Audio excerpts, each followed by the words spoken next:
মার্কিন যুক্তরাষ্ট্রের সাবেক ভাইস প্রেসিডেন্ট কামালা হ্যারিস অভিযোগ করেছেন, প্রেসিডেন্ট ডোনাল্ড ট্রাম্প দেশটির আধুনিক সময়ের প্রেসিডেন্টদের ইতিহাসে সবচেয়ে বড় অর্থনৈতিক সংকট তৈরি করেছেন। এই পরিস্থিতি মোকাবিলায় ট্রাম্পের বিরুদ্ধে সবাইকে এক হওয়ার আহ্বান জানিয়েছেন তিনি। স্থানীয় সময় গত বুধবার এক গুরুত্বপূর্ণ বক্তৃতায় কামালা হ্যারিস এই মন্তব্য করেন। কামালা হ্যারিস তাঁর বক্তৃতায় ট্রাম্পের রাজনৈতিক দৃষ্টিভঙ্গির কঠোর সমালোচনা করেন। তিনি বলেন, ট্রাম্পের নীতি থেকে কেবল ধনীরাই লাভবান হচ্ছেন। তার মতে, ট্রাম্প একজন সংকীর্ণ স্বার্থপর দৃষ্টিভঙ্গির মানুষ।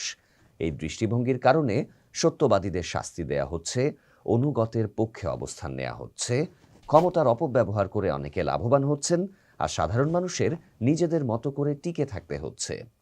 উল্লেখ্য, যুক্তরাষ্ট্রে 2024 সালের নির্বাচনে ডেমোক্র্যাটিক পার্টি থেকে শেষ মুহূর্তে নাটকীয়ভাবে প্রেসিডেন্ট পদপ্রার্থী হয়েছিলেন কামালা হ্যারিস। তিনি রিপাবলিকান পার্টির ডোনাল্ড ট্রাম্পের প্রতিদ্বন্দ্বিতা করেছিলেন, কিন্তু ট্রাম্পের কাছে বিপুল ব্যবধানে হেরে যান। এরপর থেকে কামালাকে জনসম্মুখে খুব একটা দেখা যায়নি। গত বুধবার ছিল ট্রাম্পের দ্বিতীয় মেয়াদে ক্ষমতা গ্রহণের 100 দিন পূর্ণ হওয়ার দিন। এই উপলক্ষে ক্যালিফোর্নিয়া অঙ্গরাজ্যে কামালার নিজের শহর স্যান ফ্রান্সিসকো বে এরিয়ার এক অনুষ্ঠানে তিনি এসব কথা বলেন। ইমার্জ আমেরিকা নামের একটি সংগঠন এই অনুষ্ঠানের আয়োজন করেছিল, যারা ডেমোক্রেটিক নারী প্রার্থীদের নির্বাচনে জেতাতে কাজ করে। বক্তৃতায় কামালা হ্যারিস ট্রাম্পের নেয়া পদক্ষেপগুলোর মধ্যে বিভিন্ন দেশের ওপর শুল্ক আরোপের মতো অর্থনৈতিক নীতির সমালোচনা করেন। তিনি বলেন, ট্রাম্পের এই অর্থনৈতিক নীতি সুস্পষ্টভাবে মন্দা ডেকে আনছে। ক্যালিফোর্নিয়া বিশ্ববিদ্যালয়ের স্যান্টা বারবারার আমেরিকান প্রেসিডেন্সি প্রজেক্টের তথ্য মতে, ট্রাম্প গত জানুয়ারিতে ক্ষমতা নেয়ার পর থেকে 142টি নির্বাহী আদেশে স্বাক্ষর করেছেন, যা সাম্প্রতিক সময়ে যে কোনো মার্কিন প্রেসিডেন্টের চেয়ে বেশি।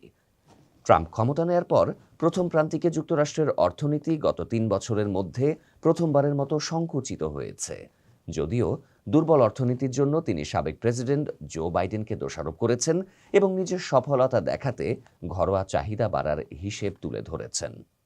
রয়টার্স ইপসোসের একটি সাম্প্রতিক জরিপ অনুযায়ী ট্রাম্পের সমর্থনের হার 42% নেমে এসেছে। মার্কিন জনগণের মাত্র 36% তাঁর অর্থনৈতিক ব্যবস্থাপনা সমর্থন করেন। তবে এখন পর্যন্ত ডেমোক্র্যাটদের চেয়ে রিপাবলিকানদের সমর্থকেরাই নিজেদের নেতৃত্বের প্রতি বেশি আস্থাবান। দেশটির ডেমোক্র্যাটদের 71% নিজেদের নেতৃত্বের প্রতি আস্থা রাখেন, অন্যদিকে রিপাবলিকানদের মধ্যে তা 83%।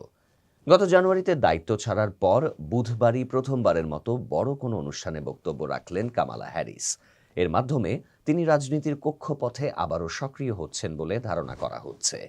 আগামী বছর ক্যালিফোর্নিয়ার গভর্নর নির্বাচন অনুষ্ঠিত হবে। তিনি চাইলে এতে অংশ নিতে পারবেন এবং অংশ নিলে তাঁর জয় পাওয়ার যথেষ্ট সম্ভাবনা রয়েছে। তবে অনেকে মনে করেন তিনি আগামী প্রেসিডেন্ট নির্বাচনে আবারও প্রার্থী হতে পারেন।